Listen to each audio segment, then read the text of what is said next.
Are you ready? Can't crush us.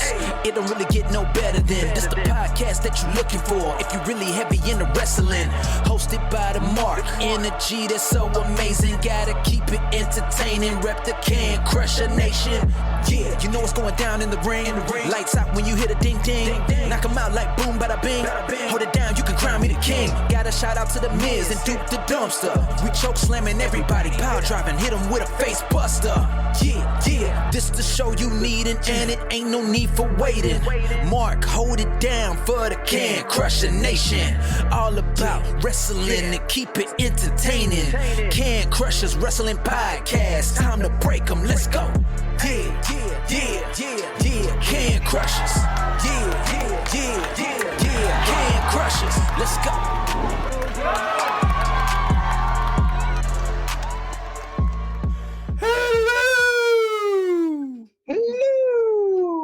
Hello from the other side, Jenks. Yes, hello from the other side. Jenks, it's been 1 week since we talked about professional wrestling on here, and it's going to be a little tricky to see if we can fill this whole time slot up, but I'm sure you'll be able to tell it to the heart if you're going to bring wrestling knowledge to Can Crushers podcast, or if today is going to be your last day. Well, you know, I worked on that for a week, by the way. That was beautiful. I mean, it's like a cold day in the sun, really. Just nice, beautiful. It's cold as ice up here. Our conversations are going to heat up, though, and it's going to be hotter than hell. It's going to be a blister on the sun. Yeah, it's going to be a blister on the sun. We might as well be walking on the sun at this point. Hey, now, you're an all-star. Settle down. Well, I'm a believer. I can't help it. Hi, guys.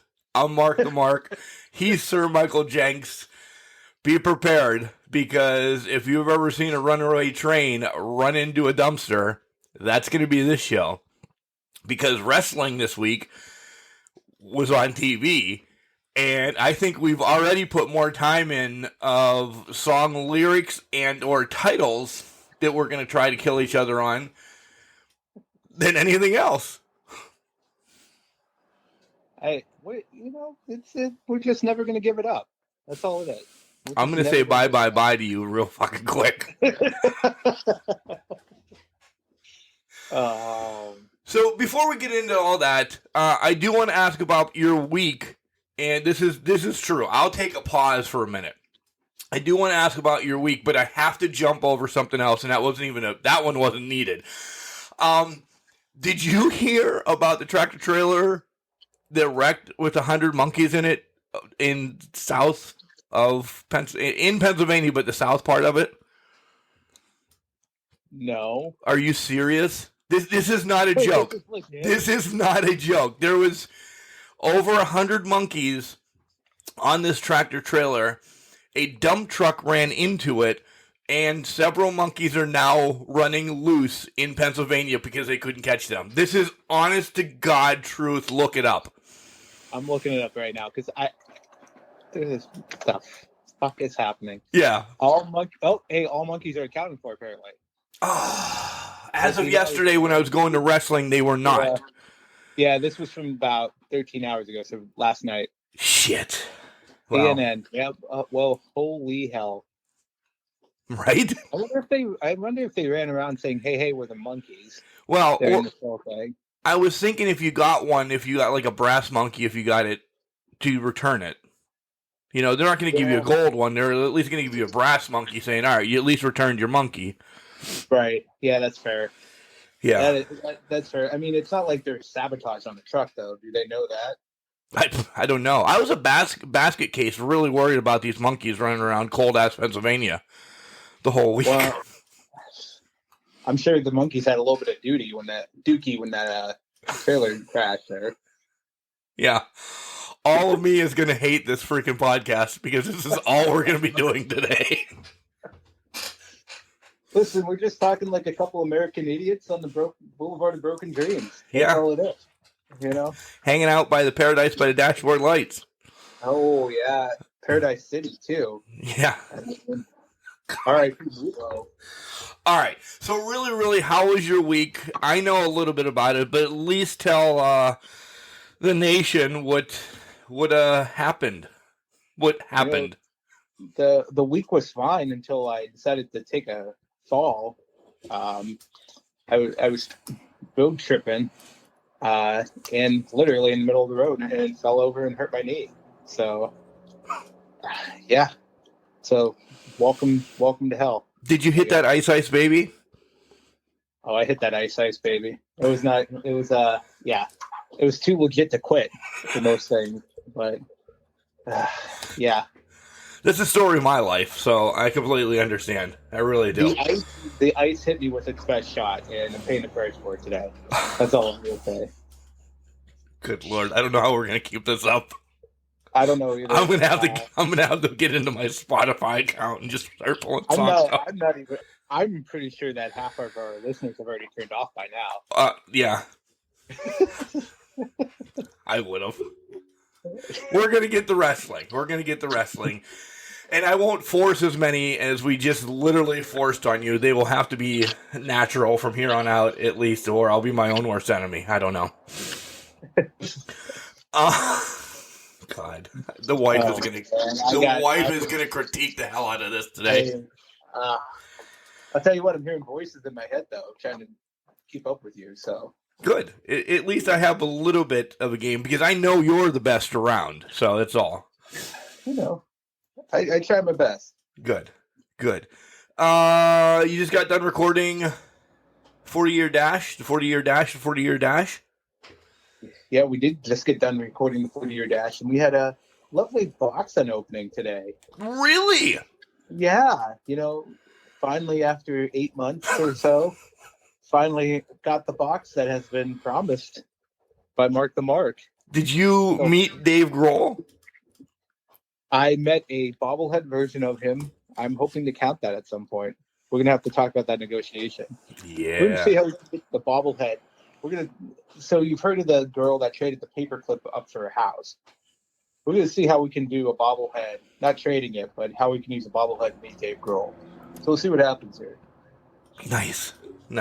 Good. Well, I'm happy that you enjoyed that, and I'm sure you had a reaction because I'm just going to say this to promote two things. One, that I'm not just going to send just one thing. You got a plethora of stuff, and I don't know if you talked about it on the 40-year dash. I'll find out tomorrow when I listen to it. But I'm rolling this over into the contest that we have going on right now on the Facebooks. I'm guaranteeing you, if you win, a autographed metallic Mandy Rose. Okay? I also already have fun gifts stuck inside of that. It is a chance for $5 hairs. $5 to get on board of this. There's approximately about 20 spots left as of recording. You guys have until Wednesday to get on board. It is the very first thing pinned on our Facebook account. I don't understand what has happened because this is weird, Jenks, because our listens are completely the same. Our social media across the board has just taken a shit. Like, there's times that I get, hundreds and trillions and lots of likes. This week, I don't know if I just posted the wrong stuff, if people hate me, people don't want to be on the Facebook this week or something. I thought yesterday, when I started this, actually it was Friday, when I started this, I thought, well, this is going to be an easy fix. Within maybe 2 hours, I'm going to have 30 Nation members get on board because it's $5. I piss $5 out more than anything else usually.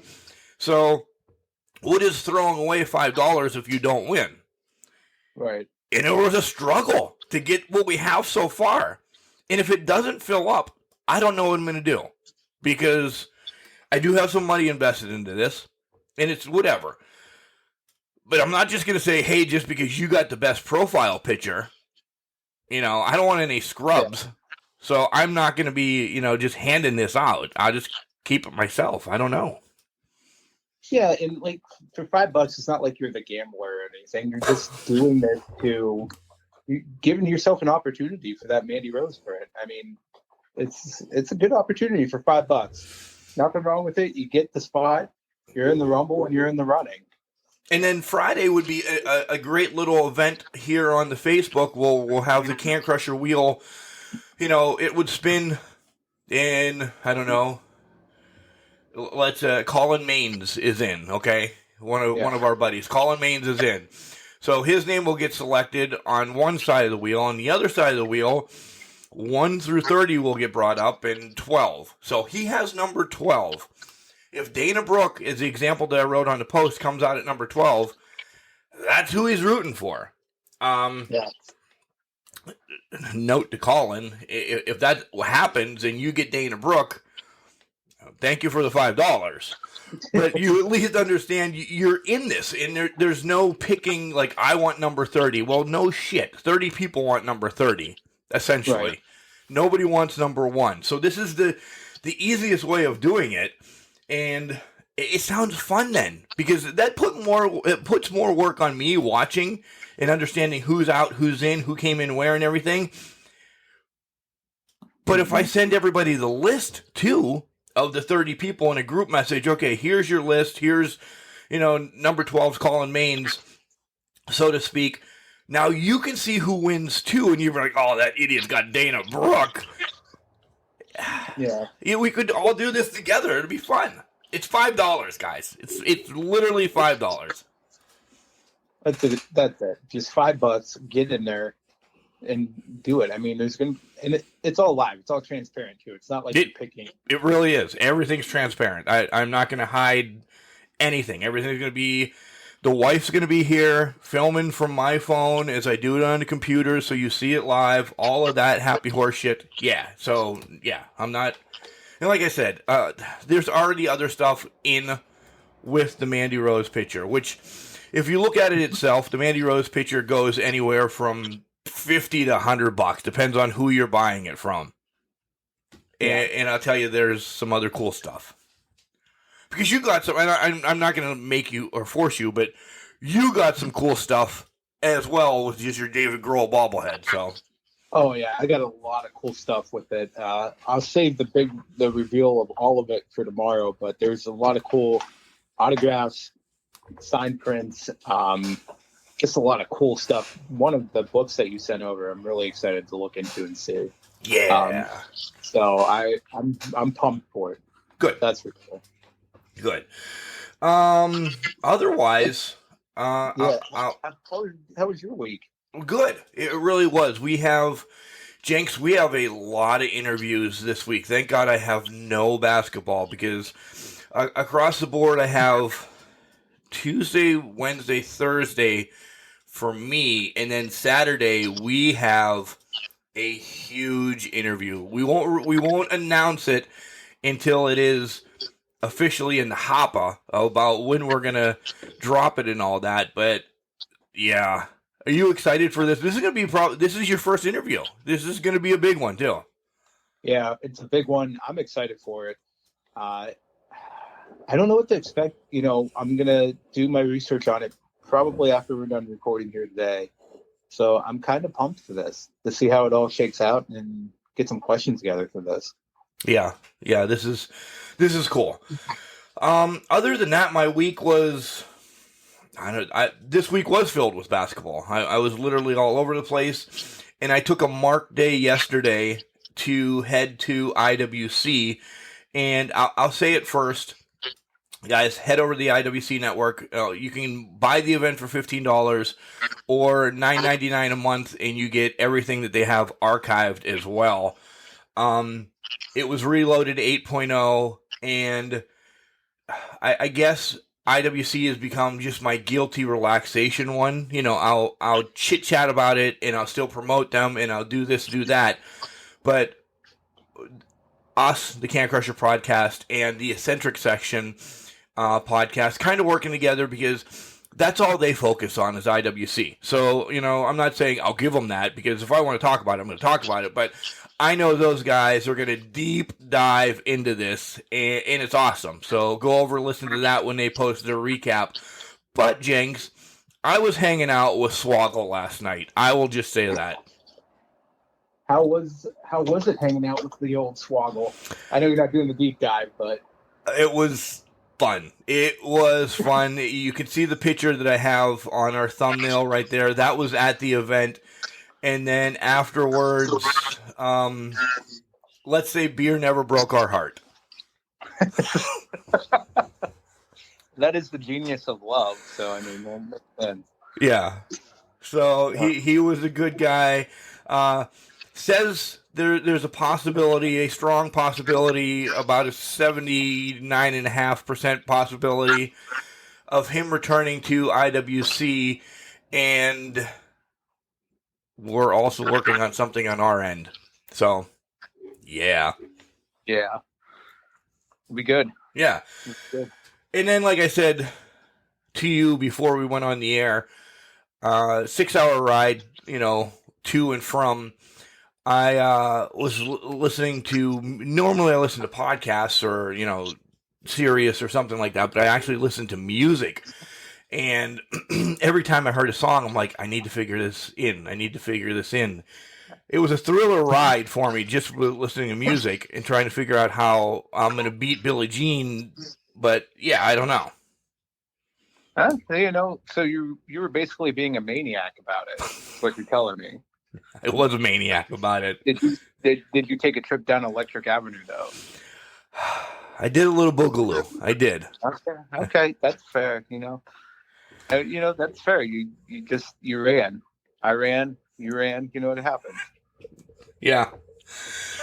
I don't know if I ran so much, but I walked the dinosaur. That's about it. Yeah. So you walked like an Egyptian too at that point, because if you walk a dinosaur, you got to walk like an Egyptian. Right. You know how hard that is to walk a dinosaur on a leash as you're doing the Egyptian? Yeah, it's probably a freak on the leash. Damn it. Yes. Yep. Note to oneself, as football is on today, I will be reconvening or redecorating the studio for the 1 millionth time, because I got a haul in this week, from Sasha Banks to Michelle McCool to just some unbelievable stuff to put up in the studio. So got to go to the Walmarts and get some more frames. But yeah, that's my day. And I can't wait. The family will not be here because they hate when I redecorate every other week.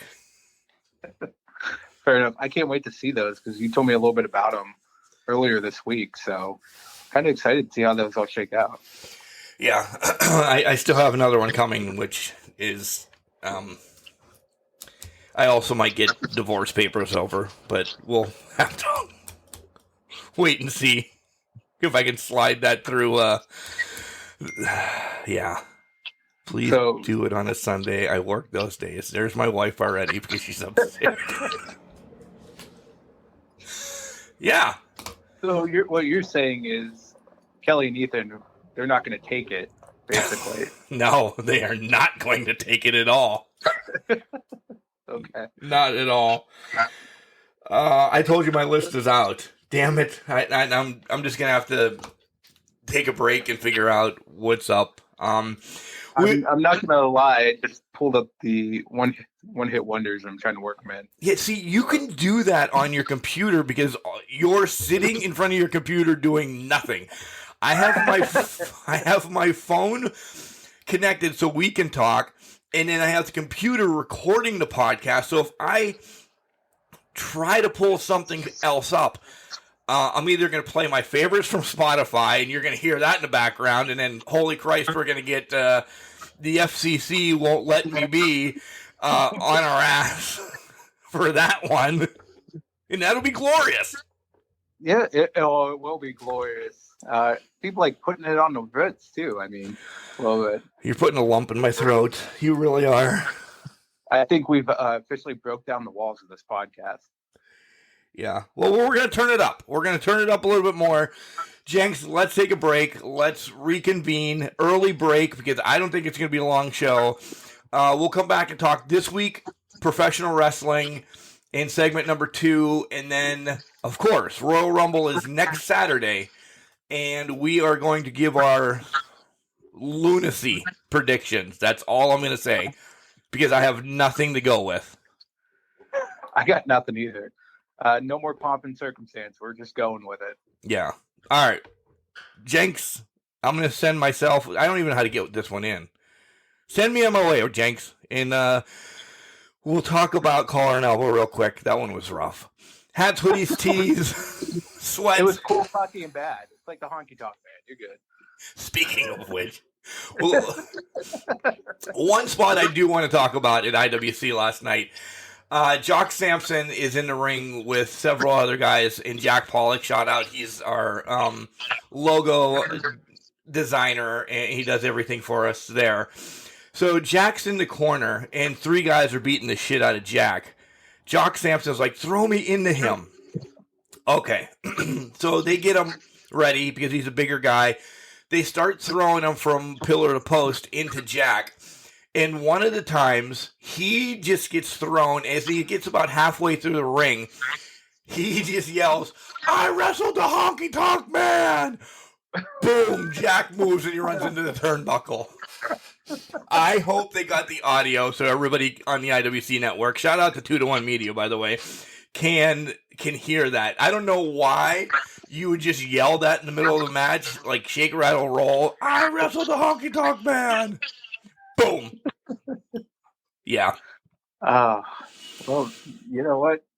Kudos to him. Kudos. Kudos. All right. Serious. Collar and elbow, hats, hoodies, tees, all the cool stuff that Al Snow and Head have over at collarandelbowwrestling.com. Check them out. Use the promo code Can Crushers. It's all one word. Capital C and Can, capital C and Crushers. You'll save 10%. Don't forget to head over to our website, which is cancrushers69.wixsite.com/cancrushers, and you can check out all our sweet merch. And Jenks, I'm not going to lie to you already. In my tumbler today is Bud Light Seltzers because I'm going hard today. That's a beautiful, beautiful choice. It's still coffee for me, but about noontime, it's going to switch over to beer or some sort of lovely beverage in the tumbler. So yeah, gotta get geared up for that. Geared up for that 3:00 game. So yeah, big surprises yesterday. I saw Cincinnati possibly beating the Titans. Yeah, Green Bay losing and only putting up 10 points with that high-powered offense. Whoa. And they lost it. They lost it in the fourth quarter too, which was everything caught up to them in the fourth quarter. 10-3. San Fran finds a way. I don't like it that San Fran's got this little luck on their side type deal going on right now. They have was that a music lyric? It was not. I was actually not trying to do a music lyric. Okay. I mean, if you want, the fire still burns. So you're giving me the runaround. Let's take a break, and then we'll be back with wrestling talk after 23 minutes of this. I'm just spinning you right round, baby, right round. I'm doing it all for you, buddy. Wrestling. A love and a passion we all share. I've started a wrestling brand. The wrestling brand. A brand founded on the aspects of wrestling. Two entities working together to create a product that connect emotionally for people everywhere. Collar and Elbow is the brand. Passion and love for wrestling is the drive. I am Al Snow, and this is Collar and Elbow, the wrestling brand.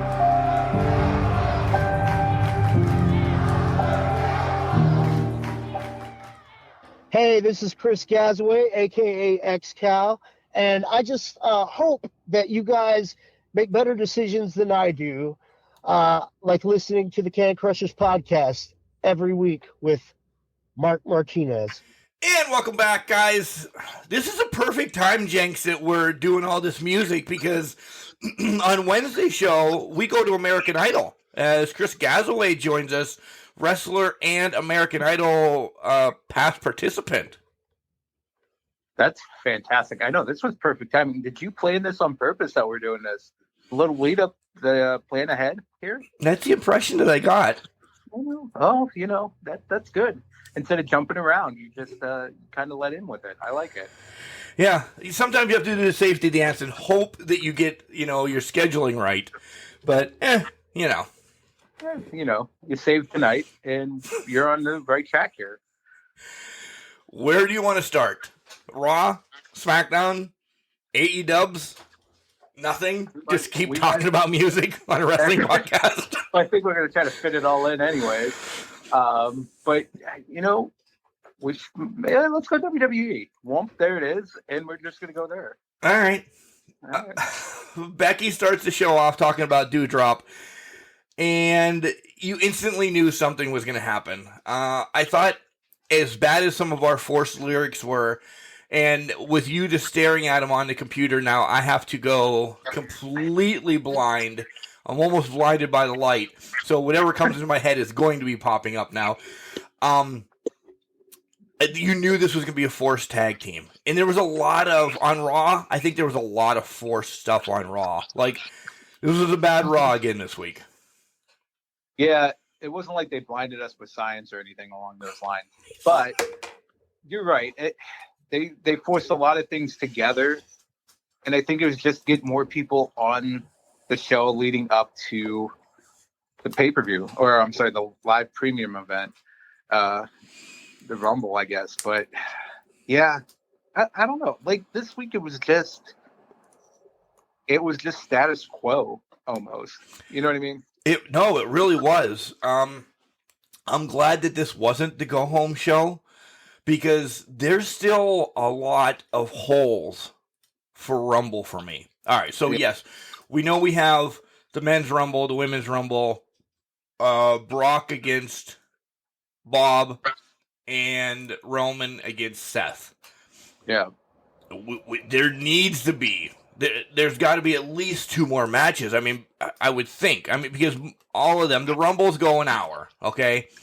Yeah. So there's 2 hours of your pay-per-view, and I'm still not calling it whatever the hell you called it earlier. There's 2 hours of your pay-per-view, which leads, there's at least a half an hour of promos that we don't know are going to be in it. Right. The Roman Seth match, I think it's going to be longer than the Bob Lashley match. Yeah. So that might go 25. The other one might go 10, 15. So there's essentially 3 hours. I'm rounding 3 hours, but that doesn't do anything else. Like, your mid-card titles, I know they're going to be in the Rumble, but what's it do for them? Where's your tag team title? Like, nothing's coming out of this except who wins the 2 titles, who's going to be challenging them, and Knoxville is going to be taking on Sami Zayn at WrestleMania. Yeah. That's really it. And, well, it looks like the women's title is going to be on the line, but we know the outcome of that. I don't feel like that's going to be. I feel like I even forgot about that. Yeah, the women's that match. Then you have the mixed tag match. That could be up in the air, and I don't even think that's going to go longer than. If it goes 15, 20, I think it's because Edge and Miz are in it for the most part. Because Maurice is just not a seasoned wrestler right now. And she hasn't wrestled a lot. So I think we get intermittent spots at best, but I just don't see that one going long either. No disrespect, Beth hasn't been in the ring in a while either. By the way, earlier this morning I posted on the Facebook and Instagram, you always see these erase one from history type of things each row and everything. I did a women's one because you don't see a lot of those. So I put a women's one up there. I'd like you guys to check those out. And when I say erase one from each row from history, it's not just a couple people have already commented and just erased one in general. No, you have to erase one from each row. It's pretty tough. I don't know if you've seen it yet, Jenks, but it's a tough one. I just put it together and I thought, man, I don't know who I would erase. The first row is unbelievable. Well, the first row, unbelievable. First row, I don't even know if I could pick from. The second row, I don't even know if I could pick that row. The third row, I feel like I could come up with something, but even then, I feel like I'm doing a disservice because all three of them are extremely talented. Right. And God, that is a tough one, Mark. Why do you got to do that on a Sunday morning? Because I've been seeing them with The Rock, Austin, and then you throw like Bret Hart in with him, and then you have Goldberg, Hogan, Lesnar, and then the bottom row is like Outback Jack, the Berserker, and Duke the Dumpster, which it's a gimme row. But and I don't know. I could go without Bret Hart. I could go without, probably Goldberg. The other ones are all legends.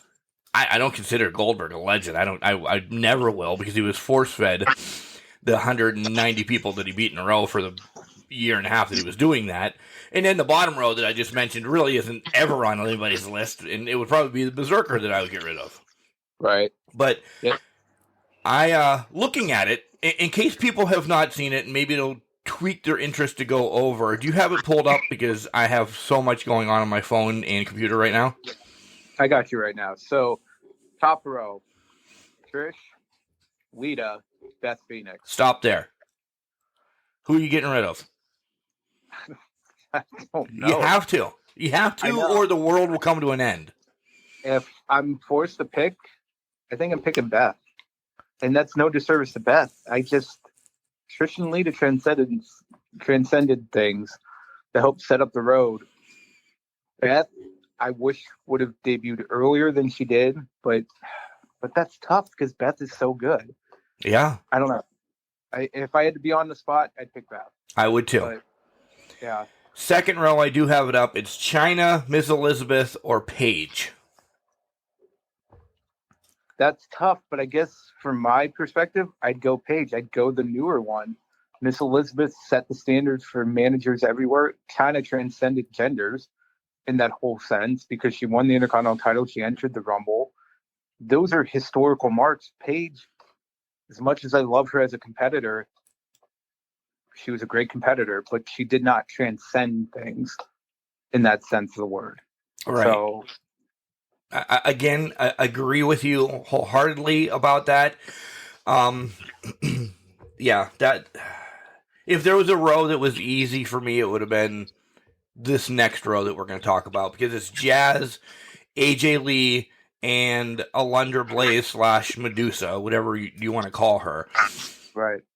I'm going to get heat, I think. What are you picking? I would get rid of Alundra Blaze / Medusa. Because to me, her big spot was throwing the WWE Women's Championship away on Nitro. Yeah. You could have had anybody do that, and they would have been legendary then. Right. To my point, my thoughts. Anybody could have did that, made that jump over and throw that title away. It could have been Rockin' Robin, it could have been Moolah, it could have been Mae Young. Any of those people could have done that, and they would have gotten the same push as she did off of that. So, yeah, I wasn't getting rid of AJ Lee anyway, because she's one of my all-time favorites, so she wins. And what Jazz did across the board, and just knowing more now about her, training, doing her last go-around, Jazz doesn't get enough respect that's out there. Yeah. I was going to be a dick and put one more row in and make it 14. I guess it would be 12, because math is not good on Sunday mornings. I was going to put DMD, I was going to put Thunder Rosa, and then I was going to put, who was the last one? They were all current. Okay. But, whoever the last one was probably would have been one I would have, I don't want to say trashed, but gotten rid of due to the fact, it was going to be Nikki Bella. It was going to be Nikki Bella. It just popped in my head. I easily get rid of her. Yeah. Because Britt is, our girl. Thunder Rosa, what she's doing for women across the board with Mission Pro Wrestling and everything like that, jumping from organization to organization, making each organization better. Yeah, so. No, I would agree with that. And if you had put that up, I would have picked Nikki Bella. If you put Nikki Bella on any of those lines, she would have been the one to go. Right. So, and that's why I didn't want to put her with, there's good talks for Paige to stay, but I don't know, who do you pull then? I could never pull Liz, but China in the same point. You said she across genders, Yeah, that's the toughness with that row. But I guess it makes it simple to the point that it has to be Paige, because China did things that no one else in the history of the business did. Yeah. Miss Elizabeth established what a female manager was, and was a historic mark. She did her spot out in the ring, outside the ring, but she transcended. She was the first female manager, for the most notable one to come out of it. You can't replace Miss Elizabeth. That's the standard. Miss Elizabeth was the standard for female managers. China transcended gender roles. It's just unfortunate for Paige she's in that row. Yeah, I agree. The top row was completely set up. It was like, okay, guys, here's I was getting cheap thrills out of that. How are you getting, somebody out from up there? Yeah. Sorry. Okay. No, you're good. No, I'm reading I'm reading the comment that we have out there. Blaze, Alundra Blaze, Liz, and Beth were the ones that were gotten rid of from one of our community members. So, yeah. So yeah. So that's the thing.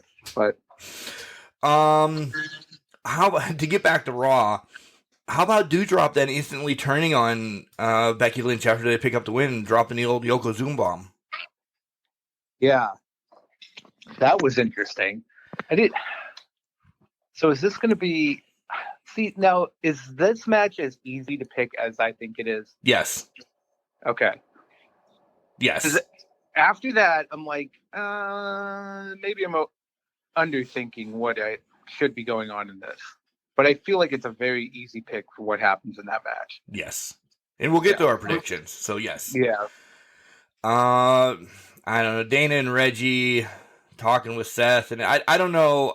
They had everybody on Raw in this next segment. Everybody that was doing anything on Raw just was in and about. Skipping ahead, I enjoyed the Alpha ceremony. I said it. I enjoyed it. It was fun. Can we get a recording? Oh, there will be a recording out there. Look at that. It was fantastic. Did you like it? I did like it. I liked it a lot. I just never thought you would say you liked something with Otis in it. No, I liked it. It that's what we need from him. Not over the top, steak and eggs or whatever. It was subtle. It was just enough. It was good. If they can keep him on this path, yeah, I'm hungry like the wolves for his character development. Well, you don't walk alone with that aspect of it. But I will say this. Do you think it turns on its head when they do this academic challenge? Oh, yeah. Well, yeah. It's going to go back. Yeah. Yeah. And as much as it is, the writing's on the wall that these two are breaking up already, too. Right. Like, that fast. The money is in the climb or in the whatever, the chase. But once they get him there, they already have it written that they're breaking up. They're just fast tracking it way too. Let them have the titles for 6 months, because who are you going to put them on? First and foremost. Well, that's been their biggest problem, is they don't build up anybody to take the titles off of people, or to even have to even be in the conversation to take the titles off people. They just don't build people up. Yeah. They throw them together and they have them go for it. That's about it. And that's been the biggest thing that I've always said about their tag team wrestling. It's, let's throw two people together and let them go for it. And that's it. Yeah, the tag team division is always filled with the what ifs. It's just over and over. Finn, in theory, could have been a great match. Are we seeing the end of Finn Balor? Yeah, I think they're putting him out the pasture. He's jobbing a lot more. He's losing a lot more. I don't know what his contract status is, but I think they have moved away from Finn Balor because, again, he's a Triple H guy. Yep. So they're going to move away from him. And it seems if you have a push by Triple H, you're getting the axe. So like Chad Gable right now, yeah, they won the titles. They might have won the tag titles, but he wasn't that over the top singles competitor that was a Triple H guy. But if you look at Finn Balor, Triple H brought him in, put him to prominence in NXT. He was a fast rising star and pushed him to the nth degree. And now we're seeing the fallout from that, being that Triple H guy. Yeah. The scars are still there for anybody that was with Triple H. Yeah, if you were associated with the King of Kings, it's a downhill spiral right now. Rhea and Nikki, this just wasn't good. No. That's all I have to say. Omos and Reggie was worse. I didn't mind a little bit of face-to-face with Maurice and Beth. Who didn't expect Miz to come out at some point. Yeah. And then, I don't know. I mean, let's just keep going because the main event was Bob against Seth. But, again, we knew where this was going because it's been set up like that last week and the week before that wherever Seth is, the Usos and or Roman is. Wherever Roman is, Seth and or Kevin Owens is there. It's just... It's good to have this, but you can't do it on back to back to back to back to back to back to back to back. It's like Chris Berman is calling home run shows. Right. Well, and it takes the whole logic out of it because if you continue to do it, you're just basically saying, well, these guys are just dumbasses because they're not expecting it now. You know what I mean? You have to switch it up and you have to figure out new and creative ways. That's great. You want to establish that the Usos can jump Seth or whatever, but let's get there a different way. There's got to be a way where maybe we just do a promo this week, play the mind games. Or is that what we've come to establish is there's no mind games with the bloodline?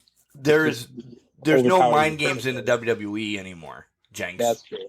Yeah. It is all physicality. Mind games are in the AEW because we get another one when we start talking about them. Yeah. All right, let's just roll to SmackDown then since Raw was not a barn burner. And I'll let you take the lead on SmackDown. What did you feel grabbed you? We could take the low-hanging fruit of, we start with Roman and Seth. They mentioned Mox's name, which blew up Twitter, the Twitterverse. But,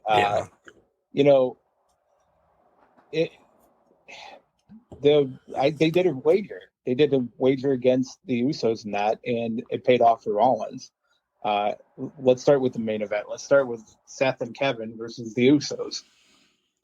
I thought it wasn't going to take. I thought, okay, it's not going to benefit Seth at all in the match. I thought you do something like this, but that also the ending to this match to me gives it away that, all right, so they're not allowed at ringside. That means, in WWE terms, that they're not allowed coming out with Roman Reigns. Right. We're going to get a ref spot. Yep. They're going to come out, cost Seth the match. Roman's going to wake up. The ref's going to wake up, and we're good to go. Match is over. It's possible. But you don't see it that way. Because we're not ruining our spoilers. Yeah, we're not. Let's not get into the spoilers, but I think it's happened before. How many times has it happened before with the bloodline? Millions. Millions. They know their role, and they come out and they perform it, and that's it. Right. It could be very possible that they attack Seth before the match even begins as well. Are you hooked on a feeling about that? I'm going to say, yeah, there's going to be no rain. And they're going to yell, "What's up?" and stomp him. Good. Good. Naomi and Flair. Once this match was booked last week, you knew Sonya was going to get involved. Yeah. I didn't know that she's going to be the referee, and I have a few thoughts on this. Good. At least she's back in the ring, okay? Not wrestling yet, but she's back in the ring doing whatever. They've been building this Naomi and Sonya thing up for, I don't know, Jenks, literally 6 months now, maybe? It feels like that, at least. Yeah. We're getting the payoff on a SmackDown before a pay-per-view? A day before the pay-per-view. Yeah. Why not at least make this the buy-in or the whatever the hell they call theirs? The sit-off. Yeah. Why not at least make it that match of the pay-per-view? That match of a pay-per-view or whatever the hell they're calling it is going to be, because it's not going to be the main event of SmackDown. It's going to be, I don't know, 8:36 it's going to start and run to 8:40 with a commercial break in between, and you don't see half the match. They're not going to get the disservice of this storyline, and if it ends Friday night with just one match, what have they done but waste time? That's exactly it. You took the words right out of my mouth. They haven't done anything. What's the payoff? Is this going to end up being? Is Sonya going to end up sticking in there? Because with everything looking like it's going to happen next week, is Sonya going to take away Naomi's Rumble spot? Is that on the line? Did they put a stipulation on the line that quick? I mean, Christ, in all seriousness, I don't think there is a match. I think that something happens. Sonya, ring rust, getting into the ring, tweaks her ankle. They wave the match off, and then boom, she beats her ass or something like that. Naomi's going to be left laying in the ring, unconscious. Yeah. But will Sonya get the win, so to speak, via the match, or just jump her and beat her ass? Because if you give it to Naomi now, the win now, to me, all right, she beat her longtime rival. What else does she need to go for? Now she can just move on to get another title shot. Yeah. I feel like this has got to go. I think they put the stipulation on the match, and this is why I say this. And again, this could be wishful thinking, but I think at some point this turns Naomi heel. I think the bloodline comes into play here. How do you not go there already? You have an authority figure pushing her around. Nobody's stepping up for her cause. It just seems like for Naomi, now they've done the Nashville screw job, as they're calling it. It sets up perfectly. We know Sonya and Pierce are not going to test the bloodline, if you will.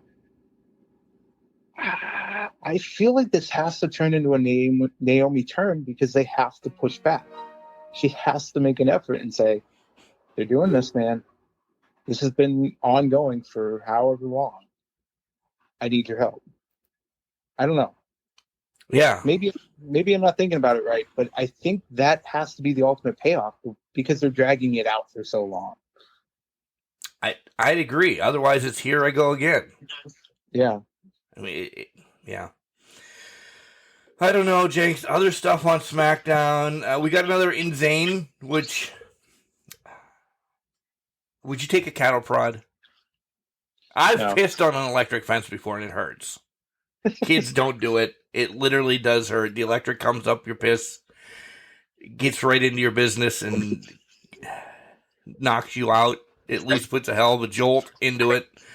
Ethan's lucky to be here because I did this way before I was smart. I'm not smart yet, but I did this in my childhood days. You do it. Don't piss on an electric fence. It's not good. But my note was that the sound was still going, so you knew it was piped in. Yeah. when Sami Zayn's on the ground. Yeah. Yeah. Don't start with a cattle prod. Don't. Beat yourself. There was a million other weapons out there that he could have tried first. And you go with the sell the cattle prod when Johnny Knoxville comes out, grabs it, and it shocks him. Right. Have him get out of handcuffs. Have him get beat by, the big, God rest his soul, the big boss man's nightsticks or something like that. Have him get beat by that. To start with the cattle prod doesn't sell. And then the it sounded like Hell's Bells or, Thunder Rolls or something. He was thunderstruck almost. Yeah. Almost. Oh, yeah. It almost felt like that they just kind of killed the whole momentum of that segment by going for probably the most, well, I guess we'll go there, most electrifying thing. It's electric. Going back to Electric Avenue again. Yeah. They did that. They went to that.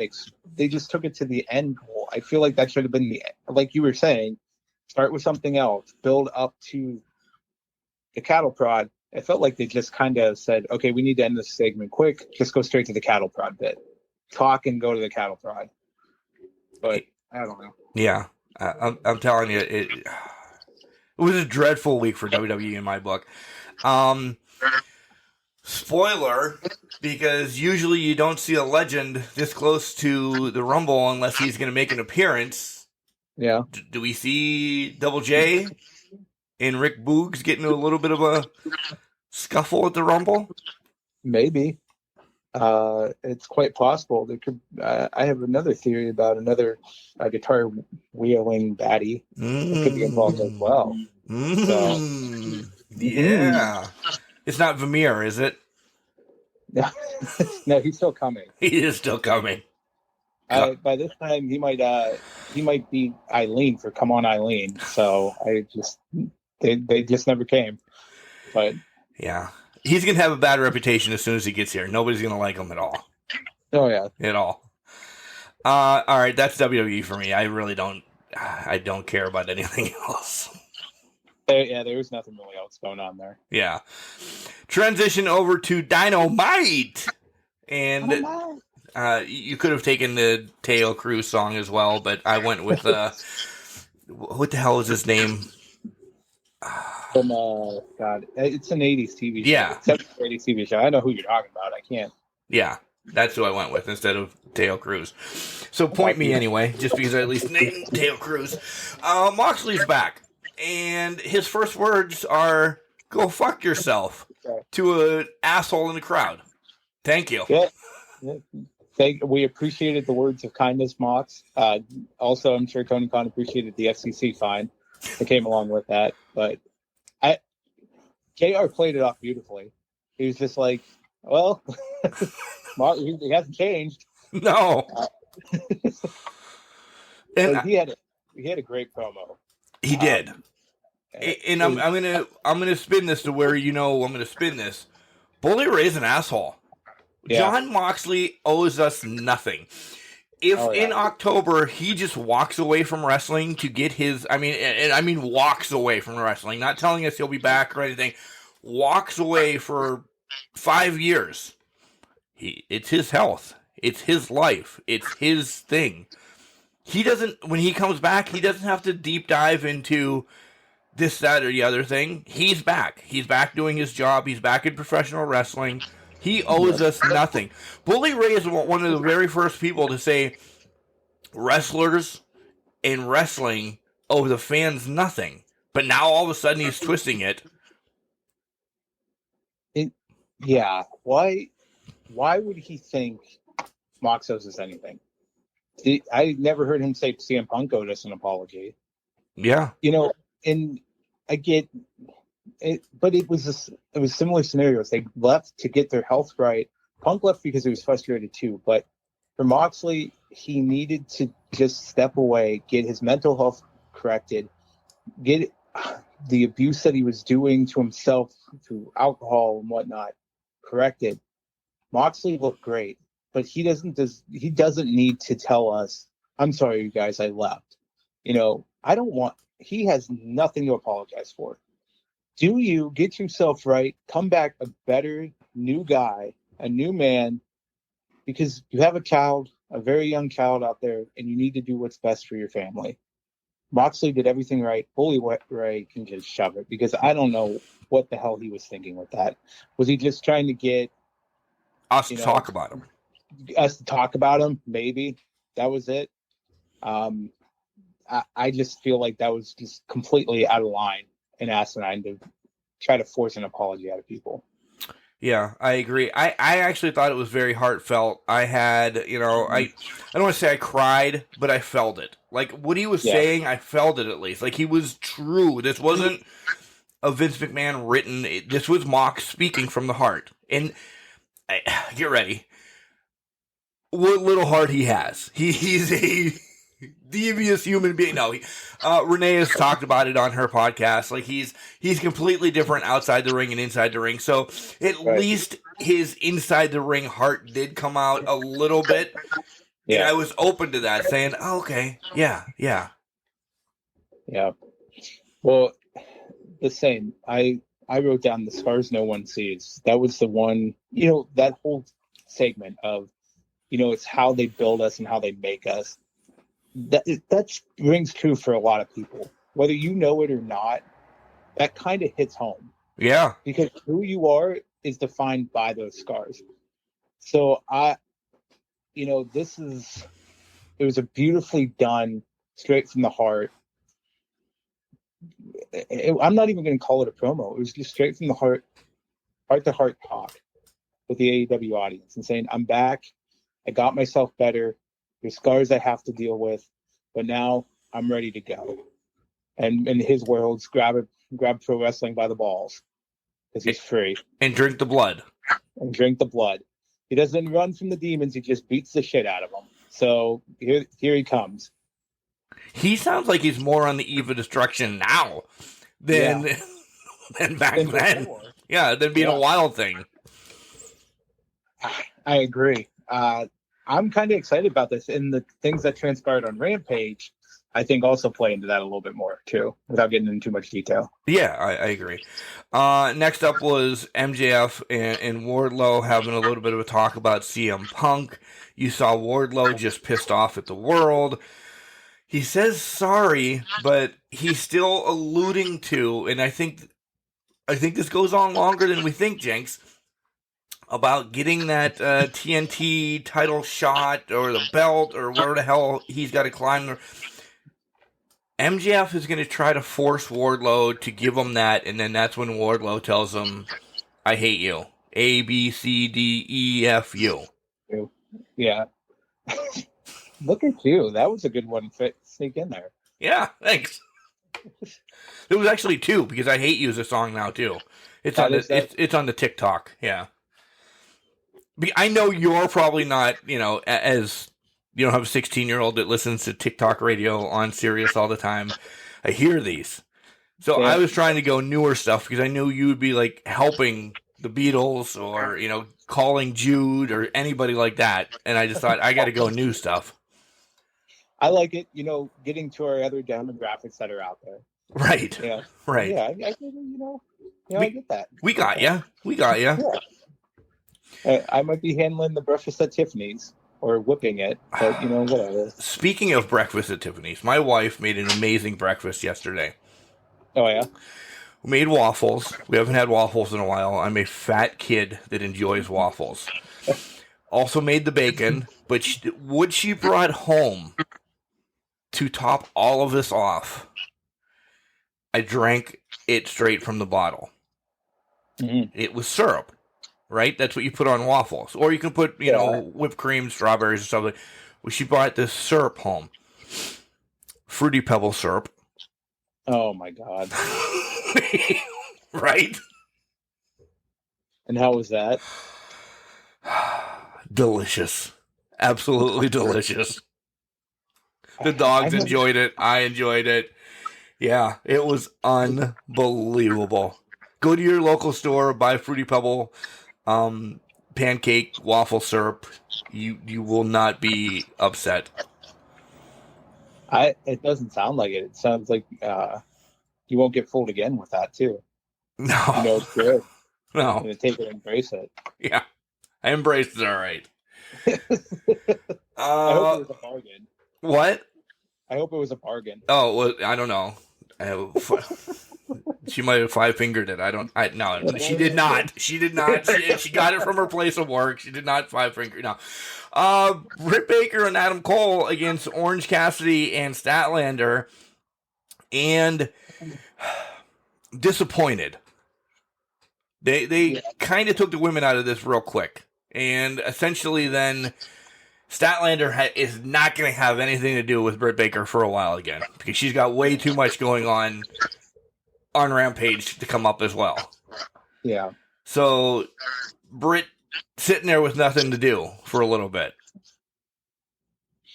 Yeah, pretty much. It looks like this was just to set up what will be, it sounds like a lights out match next week. I was kind of disappointed in the match. I didn't have a lot of notes on it because I thought there'd be more to it. We did get the spot that I thought we'd see with OC and Britt with his classic kicks to the shins, but and then her stomping on his foot. But yeah, I didn't get much out of this. I was a little disappointed with it too. Yeah, this was almost like a go-home show for their next beach batch that I didn't know Cleveland is known for beaches, because that's where it is next week. Yeah. And Jenks, there was a thought in my mind as we continue to cover AEW to call off work Wednesday and Thursday, or take vacation days essentially, and go. But then I thought, why? I'm happier sitting on my couch eating my waffles with Fruity Pebbled syrup on them. I want to go. I've not been to an AEW card yet, and it hurts me because I want to go to one. And it this close in Cleveland, it's the same distance to Cleveland for me as it is to Pittsburgh. So right. I can make that trip in a night and come back and all that. And this would have been a card that I want to go to because I think it's going to be pretty knockdown, drag out, awesome. But then I become an adult. I don't know why. You talk yourself out of things very quickly. Well, because I have a few dollars, more money, more problems. Let me just say that, sitting on my table, and also stuff that's not completely paid for yet. So we'll just leave it at that. Plus, I'm making a trip to Erie soon. So, yeah. Yeah. Yeah. I mean, it's the money. That's all it is. Yeah. It happened.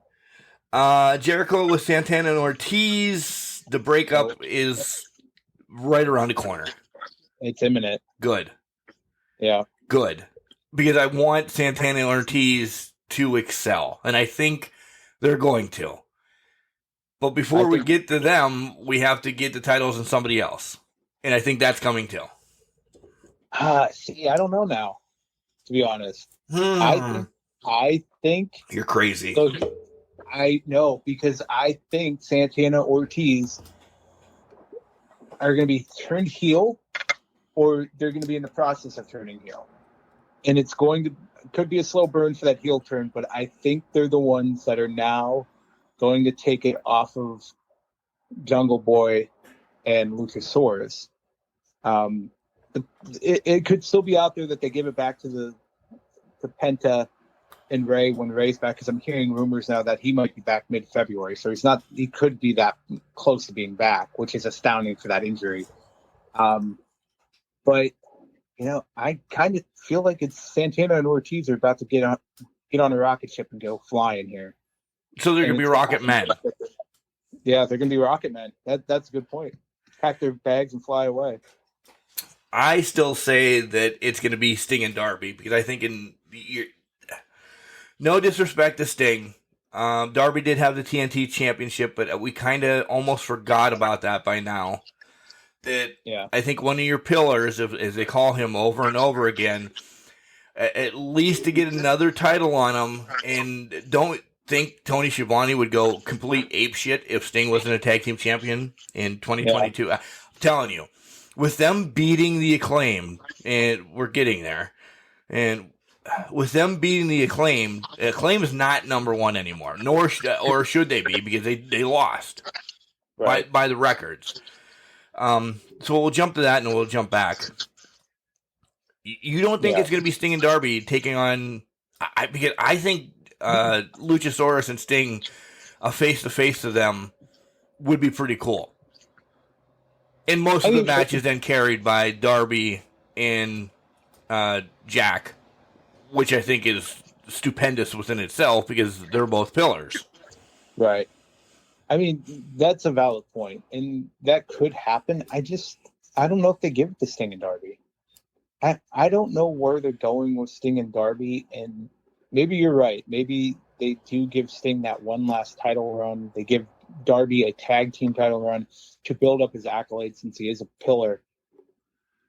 I just feel like they're going to strap it and get the Santana and Ortiz into the title picture very quickly, very soon. And I'm all right with it. Yeah, maybe Sting and Darby are transitional champions, and maybe they take the titles off of Jurassic Express in the coming weeks, and then Revolution comes and Santana and Ortiz are right there for it. Yeah. We could say it. Next thing that I'm disappointed in, man, I think AEW is not using Andrade well. And now they're putting him with this shit show team of Hardy Party Office, whatever. Ugh. Yeah, it was not. What are we waiting for on Andrade? Like, what's going on? Why can't we push him? Is he just not? Is he injured? Is something going on? You know what I mean? Like, what's going on with Andrade? World-class talent. And I don't think I've seen him wrestle in about, God, I don't even know. I don't remember. I'm starving for Andrade. They're just messing around with him. Yeah.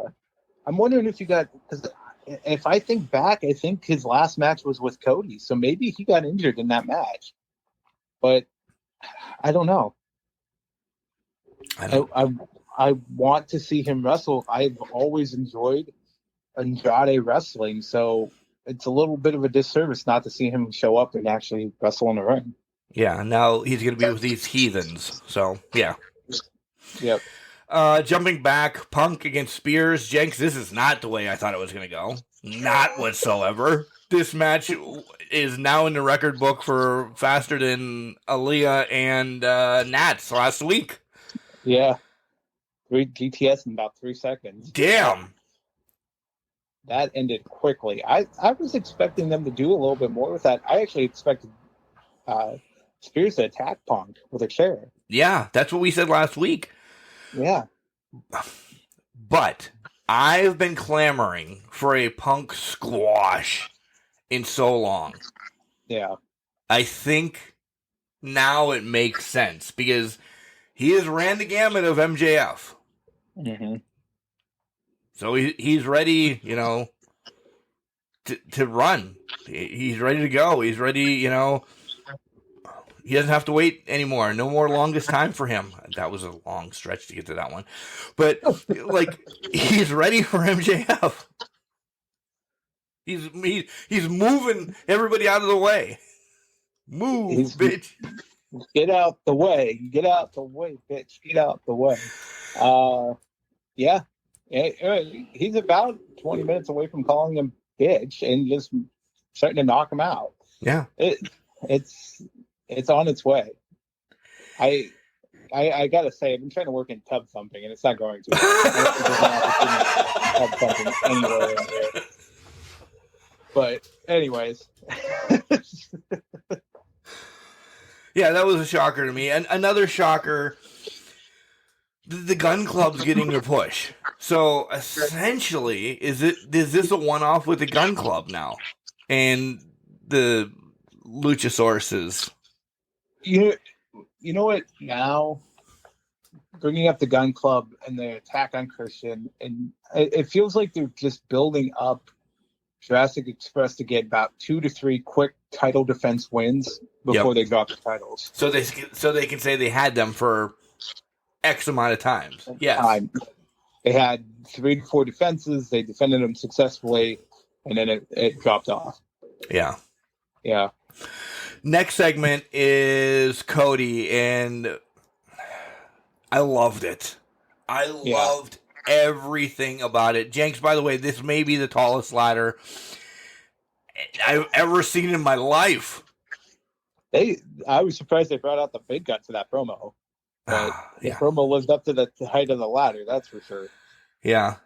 Holy shit. And everything he said in the promo, from referencing the pipe bomb to a heel turn, everything about he's not going to turn heel because they gave him the cheers when they needed them. Mm-hmm. I felt something there. I'm like, he's right. He's right. Because his dad was like that. Like his dad could have been a heel at any moment as well, I think. Yeah. But they loved him and respected him so much. I think it's just Cody needed something. He needed that moment. And I'm not saying this was the greatest moment in Cody's career, but to me, it's up there. And he's going to lose, though. Yeah. Because he needs to have that underdog type of feel. And it only makes sense. Sammy, again, a pillar. And it just makes sense for Sammy to have this. And Cody can have to battle back or something. I know that it's in his contract that there's no contract or blah, blah, blah. The stipulation is he'll never challenge for a title. He's going to be challenging for this title at some point. Something's going to happen. If it's when MJF has it, that's when it's all going to turn around, because MJF's going to get so pissed off and just challenge him to, and it's the perfect person to challenge him for the championship. Yeah. This segment reminded, I think it reminded everyone of how good Cody Rhodes is in terms of promos. Because you haven't seen this kind of passion since he was, in my opinion, like he's had a lot of great feuds since then, but since he was chasing that title, I don't remember a single promo that stood out like this one did, like his one with Jericho did. This one stood out. This one actually had the fire in the balls behind it that people love about Cody Rhodes. And again, it's his family legacy. His family can talk. And they can talk well. I think you're right. I think it sets up for him to lose to Sammy. Does he get back into the title picture? I'm not sure he does, but I can see where your argument is on that. I guess I don't see as clearly a path for him to get there as you do. Yeah, and maybe that's just me. Yeah, I see. It's somehow, I think he's going to get there. I don't know if it's 2022 because at first we were booking MJF to have it tomorrow, and Adam Cole is the number one guy. That how are you going to jump around Adam Cole? Which then essentially Omega's coming back. Yeah. Sooner than later. There's a feud built in that at least everybody named Mark wants to see between Adam Cole and Omega doing their shtick in the ring. Right. When do we get the MJF in Cody? Because I think it's always been written that it's there. The grandson of a plumber, the fucking dickbag of people that have millions of dollars, whatever MJF is, and I mean it nicely because I love MJF, but you know what I'm saying. Like, right. It's that common ground battle of, I don't want to say states. What am I trying to think of? Demographics or whatever, where people can get behind social classes. Thank you. Social is a hard word for me today too. But I think it's there. And I think it's just going to be slow, but I think it's slowly coming. Yeah. No. Yeah, I can see that. Yeah. The Kings of Black House, or they've called them 6 different things in 2 weeks. What can we call them? Are they going to be the House of Black? The Kings of the Black? What are we calling them? I guess it's the Kings of the Black Throne, but I'm guessing the House of Black is still recruiting, which is why they still have the House of Black moniker, but they're also the Kings of the Black Throne. I personally like Kings of the Black Throne way better than House of Black, but I do too. I do too. Yes. Yeah. So I'm saying it. We said it before. I think but I'm going to say it again. I think there's one more match between the Varsity Blondes and the Kings of the Black Throne, and that's where Julia Hart's turning. Because this past week, she was in normal street clothes, very withdrawn from the match. It almost seemed like she was almost turned. Yeah, I agree. I freaking have that written along with. Is Sid Justice coming back too? Because Pac was holding the card that said Justice. Is that going to be his man to bring back, Sid Justice? Yeah, right. It could be. I hope not. It could be. It could be a bit of schizophrenia coming into that. But what? Again, Pac. Holy shit. Those promos are fire. But I think I agree with you as who's Pac going to bring? Because I don't think it's Death Triangle. I don't either. Right. It better not be Sid Justice. Because if you have not seen him in the last 20 years, no disrespect, Jenks. He looks like you moving around right now. Right. Yeah, that's fair. Maybe this is the way a certain... Get over there. No, I even lowered my mic. I'm dying. Oh my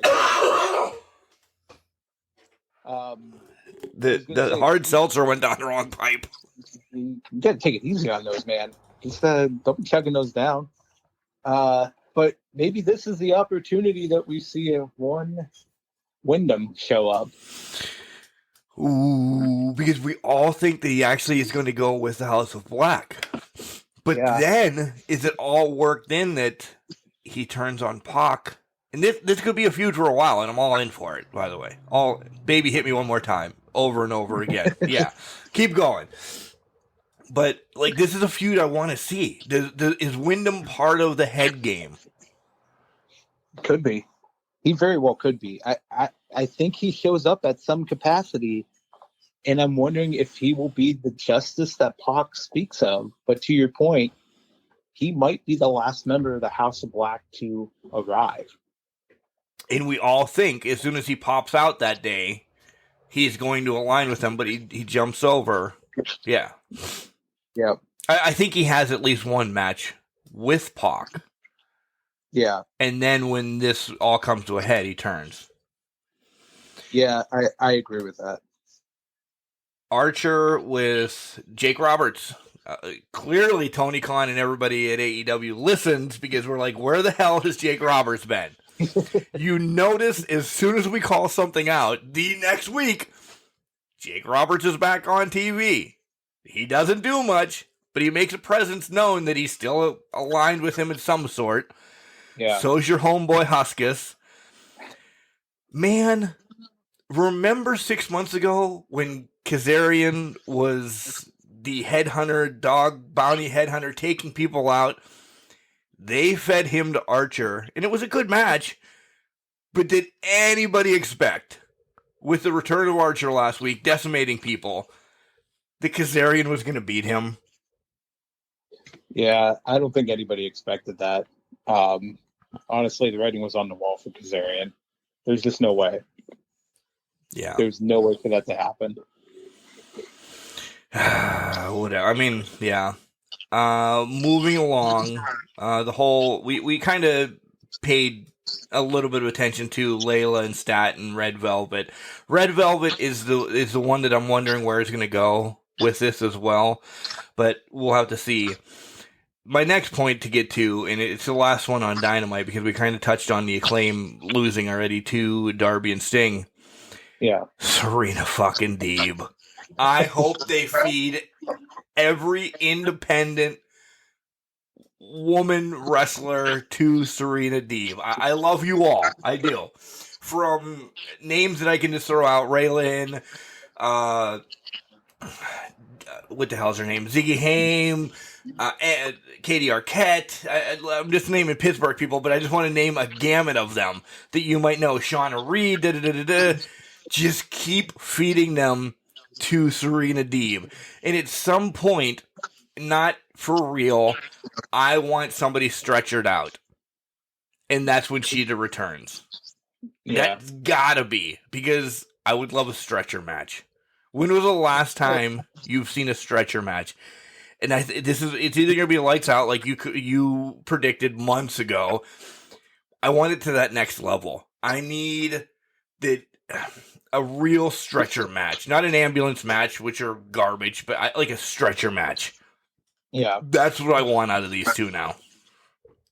I mean, that would be a legitimate match to have them fight off and have the final blow-off match. And they just destroy each other submission-wise and beat the shit out of each other. It could possibly happen. And that I didn't even think of that as a possibility, Mark, to be honest. So now you got me wanting a stretcher match. You have to come in with arms wide open, Jenks. You have to come in. That's fine. I have to open my eyes, too, apparently. Yeah. Yeah, but I'm all for a stretcher match because I think, to your point, I don't think they're going to do a lights out match again. No, I don't need. Well, not this quick. If Cole in Orange is also a lights out match on this Wednesday show, no way are they doing another one within 6 to 8 months again. No way. That's kind of their big match at AEW right now. Yeah, it's that lights out match. It's that destruction match. I think with Cole, I think stretcher match would be the next viable option for them because, to your point, they're not going to do 2 lights out matches in the span of 2 months. It's just not their style, and that's not how they do it. So, stretcher match, man. Revolution, I think, is going to be how they do it. I agree. Yeah. I agree. Before we get to Rampage real quick, I want to give a shout out to, and I'm going to pat myself on the shoulder. Last night we had front row seats, myself, John, Soup, and Sylvan. And I noticed that there's a little dude that is, no matter where he's going to sit, is going to sit behind, because Sylvan always gets an end, is going to sit behind myself, John, or Soup. And he's on his knees in the first match. I'm like, dude, I've been there. So I turn around and I talk to the dad, and I'm like, hey, man, I don't know you. You don't know me. I feel bad for your son. Do you care if we swap seats? This way he can have front row seats. This kid is throwing me out of the seat already. Yes, cool. John's like, oh, that's really nice. I'm like, yeah, that's my good deed for the year. That's why I'm mentioning it on Can Crushers. So the dad's like, do you want to, Vincent? And he's like, yeah. So me and Vinny switch chairs, and he's now, hanging out with Sylvan, hanging out, talking to him, and having a grandiose time. Shout out to the dad. His name is John as well. He's a cool guy. He, hopefully he just sits with us all the time because we had a blast last night at IWC, which you can see that on the IWC network for only $9.99 a month. Cheap plug. You can? Yeah. We find out halfway through the show that, Santa Claus brought Vincent tickets to go to Revolution and Rampage and Dynamite and all, like they're spending the week at Revolution and just gonna go nuts. And I'm like, dude, give me my seat back. Yeah, right. Man, Santa Claus is really good to Vincent. Yeah. Dad John, by the way, I'm joking here, but what a dick this kid is. Like, he worked me. He's going to Revolution, and I'm sitting front row at IWC. No disrespect to IWC. This kid's going to be, like, swinging, having the bubbly with Jericho, and I'm now delegated to the back of the bus. You got to play, man. You got it. Swindlers come in all shapes and sizes. Right? And then at the end of the show, all right, after we're like, all right, doing our goodbyes and everything, we find out Nick Lendl forgot to do the 50-50. So we get him back around. We're still giving Vincent praise. Hey, let's Vinny pick a 50-50. Picks the 50-50. The guy wins the 50-50. Nick Lendl then brings over money to Vincent because the guy that won said, this kid's a pretty cool kid. Here's some cash. So not only did this son of a gun kid, because I'm not going to actually swear about the kid, son of a gun kid, get my seat because I felt bad for him. I find out he's going to Revolution, and then he has beer money to go to the bar after IWC. He worked me. I'm telling you what, his father better take him and play the lottery, because this kid seems like he's got a lot of luck riding right now. Next month, if he's behind us, I'm bringing Carlito so he can spit in his face. You know what's going to happen, though? It's going to hit you. Yeah, I know. I have high hopes, Jenks. Carlito's going to miss and hit you. So yeah. I'm also being so vain, so I just need to settle down. All right, let's transition to Rampage, which Vincent's going to see well before I get to go to Rampage. So let's talk about Rampage this week. Yeah. You wanted to talk about Mox and Ethan Page right off the get, so you go. Yeah, I mean, the match itself was it was pretty good. I mean, it was what it was. I think the aftermath or the discussion afterwards that it came out of it is it's Bryan Danielson versus Mox. Yeah. We thought we were going to get at Full Gear. We're now going to get here. How pumped are you about that? I don't know. Like, I'm really pumped. I know it's not going to be for anything, but Yeah. I don't need it to be for anything. Like, Right. I swear, it's one of the matches I've waited for. Bryan Danielson against Jon Moxley, not Daniel Bryan against Dean Ambrose. Right. Yeah, let them go. Because you have Mr. Technicality against Mr. Swinging for the Fences. I love the clash. I do. And that wasn't even nuts. I didn't even mean that one. London was calling on that one. Yeah. I couldn't tell you a Clash song. Is London calling a song? Yeah, it's a song. Okay, good. I don't know. You have to hold my hand every once in a while, Jenks. I got you. I got your back there. Yeah. Are you excited to see it now? Yeah. They're gonna rock the Casbah with this one. So you're sold by it? Yeah, I'm sold. If there was a question of should I stay or should I go, I'd stay and watch that entire match. I'm sold on it. Because this is going to be the undoctored WWE match that we all want to see, because I love Mox more than I love Dean Ambrose. And this Bryan Danielson is just a motherfucker in his own right. And this is this is what I wanted heel Daniel Bryan to be in WWE, but he never was because he couldn't take it to that next level. So now Bryan Danielson can take it to that next level. You brought up the Clash of Styles. Can you imagine these two just going at it? I think it would be a brawl that turns into a submission match at some point, somehow. Like, Bryan Danielson's going to catch him somehow, but man. No, I see that. I do see that, Yeah. because I don't ever see Mox with a submission. I don't. He just pummels you. Like, Yeah. he's like going to the Harper Valley PTA meeting and just swinging a bat and beating people up. Yeah. Yeah. So I'm pumped. I can't wait for this to happen. Nice. I am too, as well. Can I say after that, Rampage took a shit for me? Yeah. I mean, Jurassic Express addresses the Gun Club. Okay. Nick Jackson against Trent. I understand where they're trying to go with this between the Best Friends and, the Super Click era, or wherever. I still don't know what their official name is. We know the Best Friends, and they were the Super Click, but they were the Super Era, and I understand they're still trying to get this to go.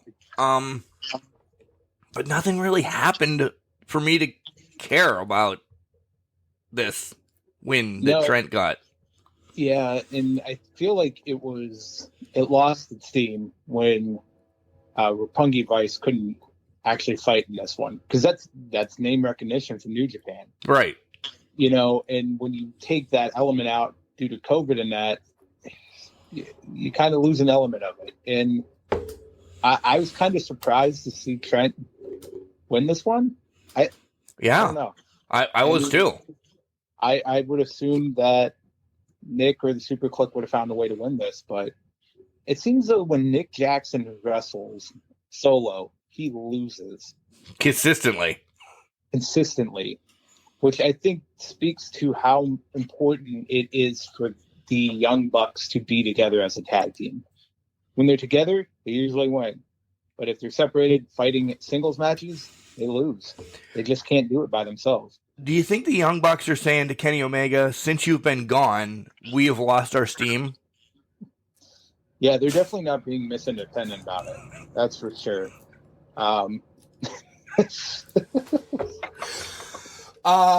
Switching gears. That one. That was good. That was I good. appreciated that one. Good job. Hook. Is he that over? I love him. Don't get me wrong. Is he that over, or is he just continue to be fed people like Serpentico? Were you pumped when you heard this match was coming up at all to see the match, or were you pumped to see Hook destroy the shit out of Serpentico? It's Hook destroying the shit out of Serpentico. Yeah. Hook. This is what Taz should have been when he came to WWE. I know he was just in ECW, but when Taz came to WWE and beat the shit out of Kurt Angle at the Rumble, this is what Hook is, just beating the shit out of people, and that's what people want to see. It's almost like Hook is that last person you call when you need a job done and you need it done right, but they have to build him up so it seems that way, and Hook is over. Hook is over. It's not anybody else in these matches. It's just Hook. And I know they're feeding them more or less, I don't want to say jobbers, but more or less people lower on the card. But Hook's over. When do we see him fight? So, do we not see him fight anybody big until we get to that Jay Lethal match that we've predicted that we don't know if it's going to happen or not after Lethal takes the title from Ricky Starks? I think that's his first big match, because I think what a notch in Hook's belt if he goes in and just rocks Jay Lethal's world. I'm not saying beat him in like 5 minutes. I don't think that's going to be the case. I think they'll actually have a full-on match. But you send Hook and he beats a former world champion in Jay Lethal, people are going to start really talking real quick, and he's going to start being on Dynamite. He's going to be off of Rampage, and he's going to start chasing titles here very soon. Instead of chasing cars. I agree. Chasing cars, yeah. Then we have the main event of Jade against Anna Jay, and it was what it was. If I want to be a complete asshole, I could point out some holes. I could point out this. I could point out some that. There was too much talking in the match, but it gives Jade another win over a formidable Anna Jay. Yeah, it does. And that puts Jade in a different light. I did appreciate the flex off with Johnny Hungy. I did. Well touch. But yeah, you're right. She has a legitimate win under her belt. She keeps getting them. She keeps building them up. I do want to see. Nothing against Anna Jay, but she's younger in the business. She's not as refined as some of the more experienced talent. I just want to see Jade have that match with, the match with Thunder Rosa. That was a really good match because Thunder Rosa, I don't want to say carried it, but carried Jade to a point where she could be effective and she could use her strengths in the match. Nothing against Ruby, but they just weren't matched. There wasn't chemistry for the TBS title match. Right. I just want to see Jade in that scenario again. It doesn't have to be with Thunder, but with another experienced talent that brings the best out of her. Because I think she can be a very good professional wrestler and can be very good in the ring. She just needs that person to help bring her up until she finally finds that footing that she needs. Yeah, she needs her Ricky Steamboat if she's going to be Ric Flair. Yeah. Yep, exactly. All right, that's all I have on AEW. I'm excited to see how horrible our predictions are for this Saturday for Royal Rumble. Jakes, do you have anything else on AEW? Nope, that's it. We're sending on the highway to hell. So Yeah, we're going to send this landslide over. We'll come back and we'll see how far I'll go with my predictions on Royal Rumble. This is the earthquake and the pillars taking the leader of the Meat Pop Express, your boy BTBB, Big Trouble, Ben Bishop, the man who stands at 6'12" and weighs in at 15% of the metric ton, and you are listening to the Can Crushers podcast. welcome back to the Kata. podcast. Oh, What? welcome back, Kata. Welcome back, Cotter. It's not a song reference, but at least... You know, I was going to go that I fought the law and the law won for the Rumble, but whatever. Oh, that would have been better. That you know, I would have been free, but it's all right. Yeah, it's Dustin. It's Dustin to win now. Well, you know, we're going to carry on our wayward son. So damn it, that one's on there too. But yeah, let's go on the dark side and let's talk about the Royal Rumble, Jenks, and let's save the Rumbles until the end because you asked during the 30-second timeout that we had, what is our plan? And I have no fucking recollection of what we're going to do from second to second. So let's save the Rumble winners until the end. Yeah, and so I can, and probably the women's one last, so I can bitch more about people have not jumped onto Mandy Rose contest to end the show. So you have the docket in front of you of the events going on, so you can read them in direct traffic. All right. Yeah, let's start with the mixed tag match. Let's go here first and get it out of the way. Edge and Beth versus Miz and Maurice. What are you thinking on that regard for the match? This is leading to another Miz and Edge match, I would believe, because both of them don't need to be around a title. These two can sell on the mic for a couple more months. I've never seen a storyline end in a mixed tag match, so maybe this is another. We don't have anything, and I'm not saying we don't have anything big yet for WrestleMania because WrestleMania is not booked yet, but we don't have a cage match. We don't have a stipulation match yet for WrestleMania, and this could be that one. So yeah, I almost think it's going to be Miz that gets it and pisses off Edge to, goat for it. Yeah, I could see that. So do you think, in my opinion, I'm looking at this now, I feel like Miz and Maurice escape with this one to further the storyline. Yeah. Long, because I don't think you can give Beth and Edge the win here without it just dying, the storyline dying. Right. Because you've already given Edge a win with Beth coming out. I think the Miz and Maurice have to lie, cheat, and steal, and they introduce a brick in a purse on Monday night. So I think that's going to be played into it as well. Yeah, I agree. They're going to break stuff. Yeah. It's going to be somebody's face, maybe. It could be. Do we get two matches out of this at WrestleMania? No, because I feel like Beth and Maurice are going to be involved in the Mania match. I do too. I do too. I was pandering.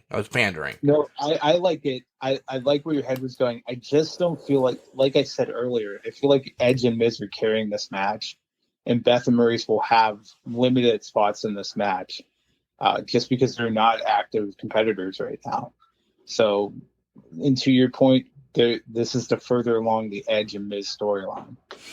Real quick before we move on, because I want to know where the point is going in case anybody else is keeping score. We both mentioned Hook a couple times, and that is a song by Blues Travelers. So do we both get a point, or is it negated? I think we should both get a point. We worked hard to work the hook in there. Okay. All right. Good. Yeah. All right. Well, because I'm definitely tallying over here. And there's so many songs that may have been referenced that I don't know. So we really need somebody to keep track. If somebody really wants to do this next week, keep track of how many. If you have to listen to this 17 times, awesome. But if you can keep track of how many songs that I referenced or Jenks referenced, and we have a total, And it's a legit total. You can't just make up something. No, because I don't want to go back and listen. Never mind. Nope. I can't even say that I'll give you something because I'm not going to go back and listen and try to count how many because I don't know what songs you referenced. All right, go ahead. Moving on. Okay, fine. We'll live the semi-term life right now. We'll move on here. We'll take it on. I need to go to rehab, is what it is. As long as you don't become a Barbie girl, we'll be fine. All right. Really? You got that one in. All right, go ahead. Yeah, you have to do it. You ought to know. All right. So, Raw Women's title, we have Becky Lynch and Doudrop. I feel like there's no way Doudrop's winning this match, but I could be wrong. So you're saying there's no chance? No chance in hell. I can't either. I thought for the longest time that we were going to build up to a Becky and Charlotte match at Mania. I have officially scrapped that, and we're getting the payoff of something else. And I'll tell you when we get to the Rumble. I figured that was going to be the case. That's fair. I completely agree with that because if it's what I'm thinking, it's probably what I've been saying for a long time now. It'll be the end of the road for that rivalry itself. It's hard to forget. It is hard to forget. I mean, it's got a lot of good vibrations to it, so we'll see what happens with it. But I'm going to get there a different way than you. There's going to be a sacrifice involved. Okay. Okay? All right. Fair enough. Let's move on to the Universal title. Roman Reigns, Seth Rollins. I think we differ here. I want to hear your perspective first. I almost think that Roman's keeping it. And I think you're going the other way. I really do. I think Roman's keeping it because I hate WWE puts in shit of that the Usos can't be at ringside, blah, blah, blah, blah, which means everybody pay attention. Something's going to happen at ringside. The ref's going to get knocked out. Okay, so maybe the Usos can't be there. But what about the MK twins? Maybe they'll come up and be there. Or maybe Heyman does something. Like, a stipulation in a match like this just instantly makes me think, all right, something, and we all knew something was going to happen, but something's going to happen. Or does KO just get pissed off? Thus, Roman's not losing. Fair. I think Seth wins this because it plays into something later on. I know what your later on is then. Yeah, I think everybody does. It's not going to be that surprising, but I think Seth wins this. We've heard that the original plan for day one, Seth was winning the title. I'm not saying that's the reason he's winning it here. What I'm saying here is they have built up for so long that Roman has never beat Seth one-on-one for the title. I think Seth has something up his sleeve that Roman does not, and I think they continue this down. Seth is going to continuously be that thorn in Roman's side that Roman just can't get over. Every great champion has that. That one person that has this number. Every great wrestler has that person that has their number. Seth Rollins is that guy for Roman Reigns. It's all coming back to me now. You're right. Yeah. So it's going to be cruelly, madly, deeply for Roman Reigns that he loses his title here. But I think Seth Rollins comes in. He's going to creep in and win the title. He's going to creep in. Jesus God. The kid's hot tonight. That's all I got to say. The kid is hot. You get what you give. You get what you give. Switching to the Universal match then. Yeah. Brock and Bobby. What do you think about Bob winning the title here? I don't.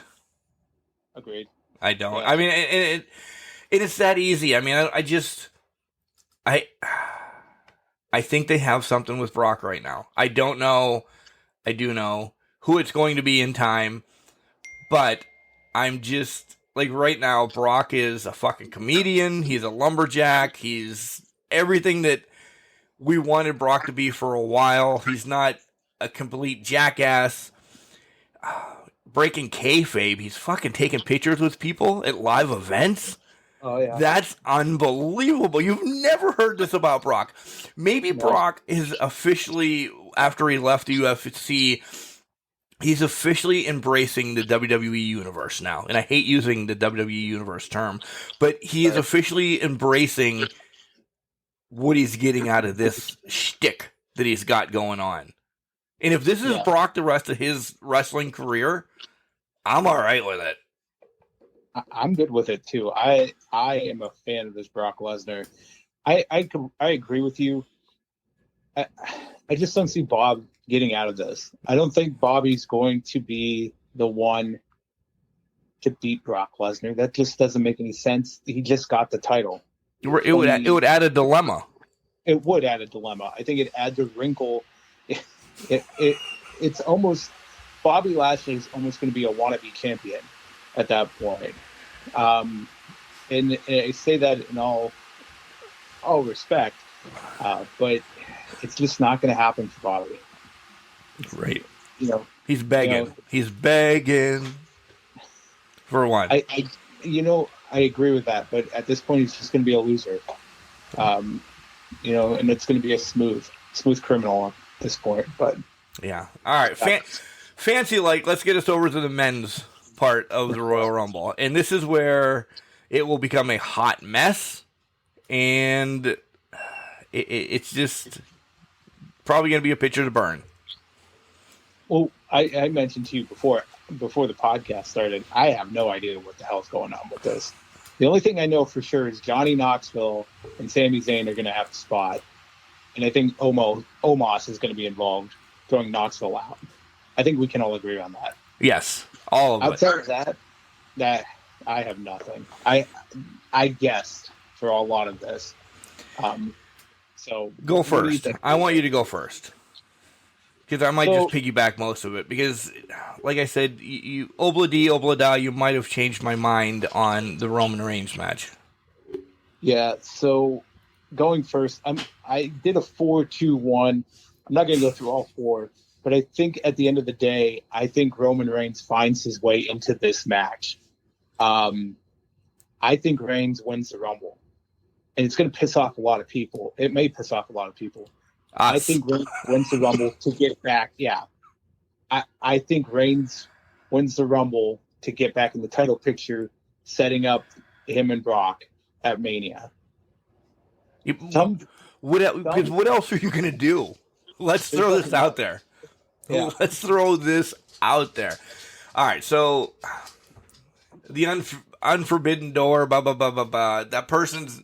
If there is a person coming from the men's side not winning it, not happening. No, I don't care. If it's Moose, if it's Zack Ryder, whomever, not winning it. No. Name a mid-carder that should win this. 3, 2, 1. All right, perfect. Nobody, right? Nobody. Mbop. Nothing. There's nothing there. Yeah, and they did the disservice. I mean, Big E was the one that took the pinfall to lose his title. That killed Big E. Yeah. So that's it for Big E. Done. KO's not in a position to take it. They're not going to give it to Austin Theory right now. The Street Profits aren't going to do it. Happy Corbin, Madcap Moss. There's nobody. There's nobody set up in the proper position to win the Royal Rumble outside of a current champion or those involved in title matches right now. Which is Rollins and Lashley. Outside of Reigns. The only one that I could say has a glimmer of hope, but he's injured, is Drew McIntyre. Yeah. That's it. But that's accurate. But to your point, I've already written him off because he's injured. Right. No, I agree. I agree. Yeah. I mean, even if he comes in at 30, does a headbutt, the genericest way of getting somebody over the top rope, only one person left, he comes in at 30, No, it's not going to happen. It's not. Are you going to pay for almost against Brock Lesnar? No. Would you have paid for AJ Styles versus Brock Lesnar? 2 years ago, maybe. Yeah, 2 We years got that ago. though at Survivor Series. They've taken AJ down with Omos. I mean, AJ's no longer in that position to be thought of in the title main event picture, which is sad because we know he can still do it and still go. At least we think he does. He can. Right. Your other person that, I mean, could legitimately be, and it's based off of history, is Randy Orton, but he's got the tag titles and he's probably just facing Riddle at Mania. Right. So Yeah. they're not going to give it to him. Well, he doesn't have the Unless- tag title anymore. They just. Well, that's right. He yeah. doesn't have the tag title anymore. He's still chasing it. But, you know, unless Cena's coming back, I really don't think he's winning the Rumble either. But unless it's... Okay, know, all right, you brought that up. Would that be the only return that would make sense to win the Rumble? No, because if you take the long shot pipe dream that has been rumored... No, it's not. Go ahead. Not. Go ahead. It's not, but you know it's been rumored. Yeah, release it. Go ahead. The people have been talking The Rock. It's not going to happen. No, it's not not. going to happen. It's not going to happen this year again. No, it's not. But you know what I'm saying? Those would be the only level of returns I think that could take it. That could do, okay, they're viable candidates. Because, again, they've tore down their roster so much, they have no one in the position to step up. The people in position to step up, your Lashley's and your Rollins, they're in the title matches. They're out of the Rumble match. So let me ask you this. Does the heavyweight championship match of Roman and Seth happen very first on the card? Roman loses, he has time. Because God forbid, and I say this, it would be a bad day if the men's Royal Rumble match was the main event of this. Because I don't care. Roman can win it at the hour and 30 minute right after he just lost the tier, and I'd be all right with it. This Royal Rumble for the men is, people have bitched about some of the ones in the 90s about where people returned and it was the gobbledygooker, all the legends, so to speak. We know a legend's not going to win. It's just fun to see the Iron Sheik shuffle down, shuffle right back, or, you know, whatever, Duke the Dumpster come out. It's cool. They get the pops. This Rumble is the worst Rumble ever on paper right now. On paper, yeah. It's as much as you're going to hate it, I really believe they're going to put the men's on last. And I think, sucks. Yeah. Well, and that's the thing. Unless the only reason I say that is if I were to book this the way I'm thinking about booking this, Roman, Seth first. Then you have either the mixed tag or the women's match as that second match. The third match would be the mixed tag or the women's, whatever one didn't go, Brock and Bobby. Then you do the women, or the women's is going to be sprinkled in there at some point. The men's would be last to give Reigns time to get back into the match. Although I think he would end up entering 30. Oh, yeah. Yes. But there's nobody else. There's like nobody else that could do that. And maybe they do a big surprise reveal at the end too. Who knows? But it just doesn't make sense. The only way the women's goes on last is if there's something bigger than what they have planned in the men's. And let's go there then. Let's head over to the women's, because this is where I'm thoroughly intrigued. Because, all right, I could see Lita hanging around. I still think Trish is going to be a surprise. Yeah. Mickie James is going to get a spot. She's not getting a WrestleMania match. Right. Summer Rae looked pissed to be at SmackDown, by the way, Friday night. And she should have been paying more attention to her camera shot than her boobs. But, you know, there's other people in the women that, you know, we don't think Charlotte's going to win. I'm going to say that. We don't think Charlotte. I think we both have different predictions as well, who's going to win. But I think there's returns that make sense to win. And let's throw them out there. There's Bayley returning, healthy. Asuka's healthy. Yep. Alexa Bliss at least being thrown into this. Her storyline could continue to grow by WrestleMania.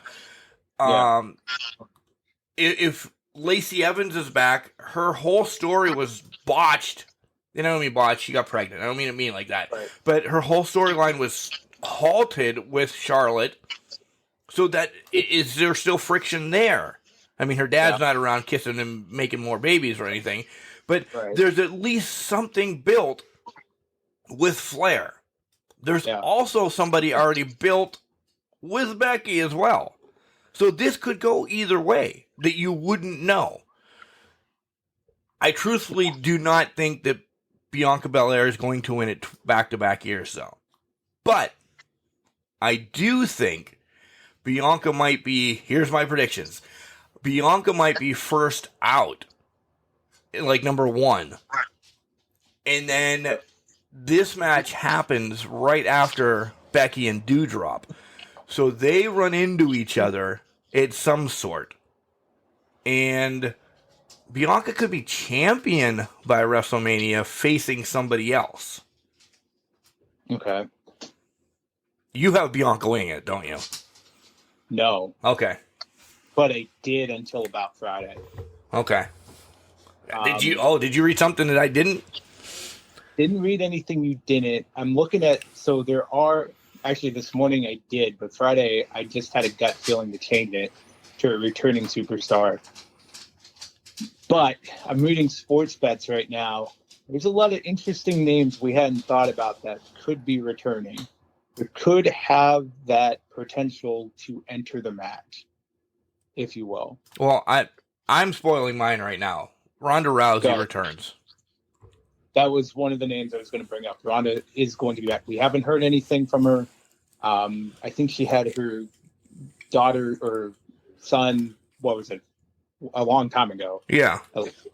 She should be in best shape possible. If Ronda comes back, I don't see anybody beating Ronda at that point. Right. And it sets up her and Becky. Exactly. The other one, the rumors have been out there. Paige could come back. Not saying she wins. I know, but that, Jenks, as much as I would love it, because I'm a huge Paige fan, I would love it.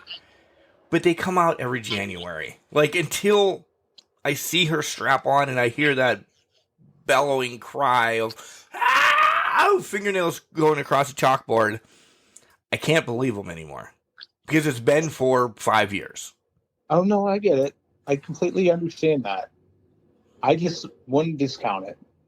Because I think the women's match is going to be the hot spot. I do too.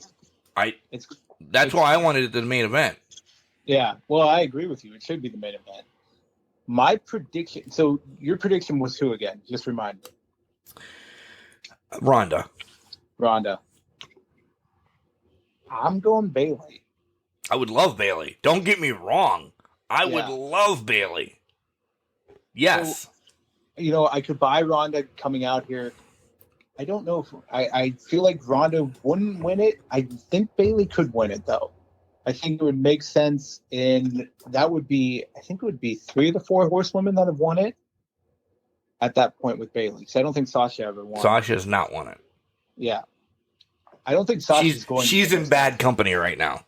Yeah. She did not win it. No, she did not.